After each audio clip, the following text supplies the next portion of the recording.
A Chinese exam from a New York high school recently shocked Chinese internet users.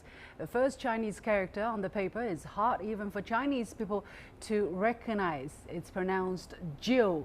An obscure Chinese character is actually not difficult at all for our foreign guest for this show, because not only he can read modern Chinese characters, but he can also read ancient Chinese characters, which were in use 3,500 years ago.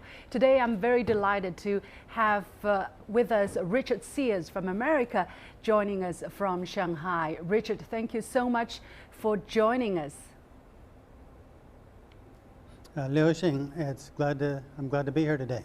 Yes, so you are known to many people in China as Uncle Hanzi or Uncle Chinese character. How did that name came about? Well, I was 40 years old, and I was trying to learn Chinese, and it was very difficult, so I made a website, spent 20 years making a website, and in 2010, a lot of Chinese noticed it, and people gave me the name Uncle Hanzi. Why did you spend so much time studying Chinese? What about Chinese characters that fascinate you, that made you started to study Chinese, but also go very deep as far as studying ancient Chinese characters? I mean, many Chinese won't even recognize a handful. Well, I think you must know about Chinese characters. There's an important rule. Every part of every Chinese character is derived from a pictograph. And if you know the original pictograph, and you know the original meaning, and you know how it changed, then every character is logical. If you don't know its origins, then you are simply blindly memorizing a bunch of complicated strokes. Exactly. I also tell my friends... When I was 40 years old, I also tell my friends that every Chinese character is a picture. You need to look at it from like a picture, and also try to explain to them what represents sun, for instance, what represents a river. Was it easy for you to decipher the picture hidden in the Chinese characters? No, because most books are wrong, and even experts disagree on many of the origins, and you have to look at many ancient characters to actually get the one that looks most like a pictograph. So I spent about 20 years collecting all of the known oracle bone characters. They date from 1000 BC to 1500 BC. And the bronze characters, which date from about 1000 BC to 200 BC. And the seal characters, which date from about 200 BC to 200 AD. I collected 96,000 characters. And so that's why a lot of people think my website is very interesting. It has the largest database of ancient characters on the web.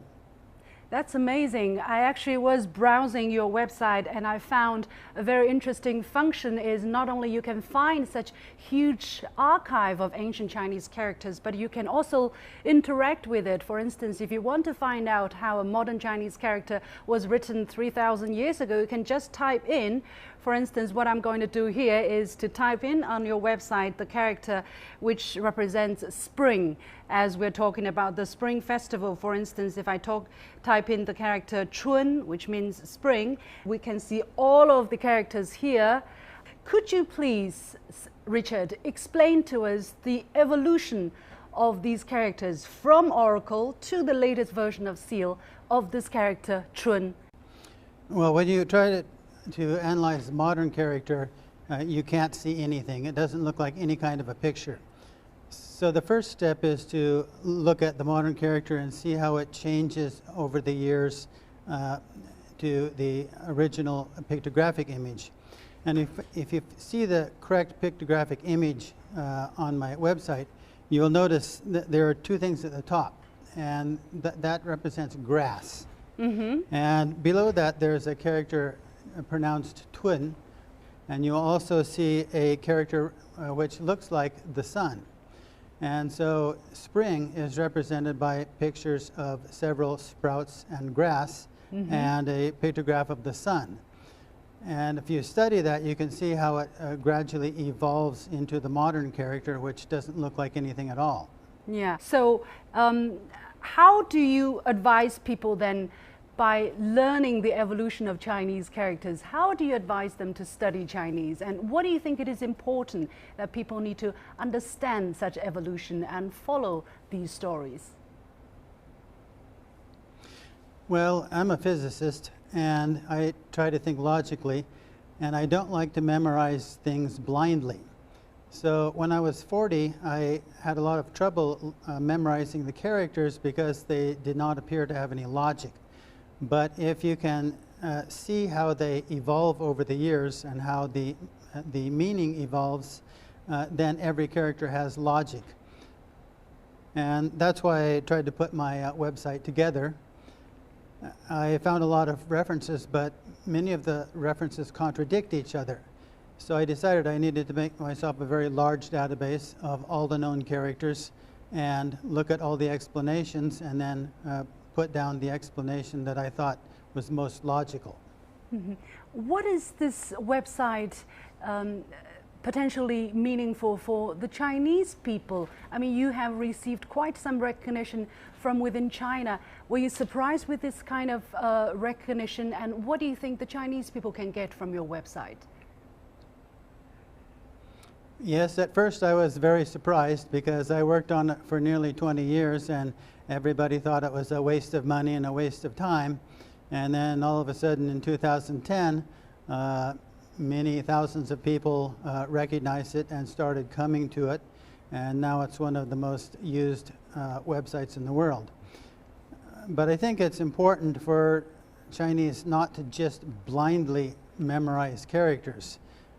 The origin of characters, the pictographic origins of characters, are very interesting and can teach you a lot about history and a lot about culture and a lot about the people.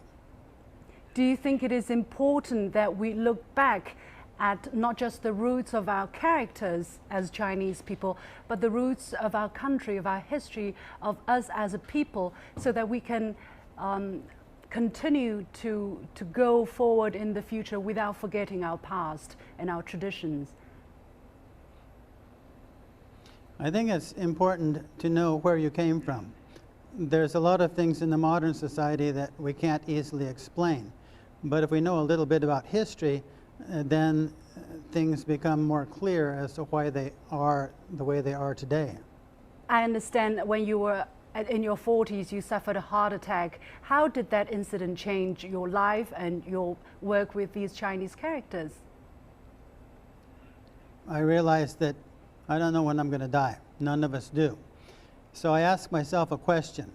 If I absolutely knew that I was going to live 40 years, what would I do? Well, I know myself, and I know I would probably waste the next 10 years. And I asked myself, if I absolutely knew I only had 24 hours, what would I do? Well, I couldn't do very much. I could just call up my friends and say goodbye. But if I absolutely knew I only had 1 year, 365 days, what would I do? So I decided I would get busy and computerize the 说文解字, which is the first Chinese dictionary. After a year, I had not died. And so I continued going for the next almost 25 years. And now I have the largest database of ancient characters in the world online. And you continue doing that as long as you are alive? As long as I'm alive, I'm going to continue to update it. But I continue to understand more and more about Chinese characters. So I think in about March 1st, I am planning to make a major update. I have not updated my website much for the past 5 years, but I've been working on a major database for the past 5 years, and hopefully in March I will be able to update my website and there will be a lot more stuff on it. Mm. My last question, really quickly. Do you think the Chinese character, the Chinese language, will be the most popular language for the world? Do you think there is one day that this is going to happen? Well, unfortunately, I don't think that will happen. Chinese are faced with memorizing thousands of characters. And for most Chinese, they blindly memorize the characters. And this presents a problem. There are other problems. We have millions of people coming into China, millions of people going out to China. Chinese want to go to Europe and Asia. And 30 years ago in China, very few people could speak English. Now everybody has had at least 10 years or 12 years of English. In the next 30 years, I think everyone in the world will speak English. And I fear that Chinese characters at some time in the future may come to an end. And so one of the things I hope my website can do is to preserve the history and explanation of the pictographic ancient characters for for coming generations, for your children and my grandchildren. So I hope my website can preserve this information. Thank you so much for joining us, Richard Sears. And the website of Richard Sears is ChineseEtymology.org. Babylon's cuneiform and the ancient Maya characters have already become relics, while Chinese characters are still in use after a few thousand years. When I look through Richard's website, I can see the story behind each character. As he describes how the characters are formed, you can see Chinese people's imagination and their history and culture, all thanks to Richard's valuable project.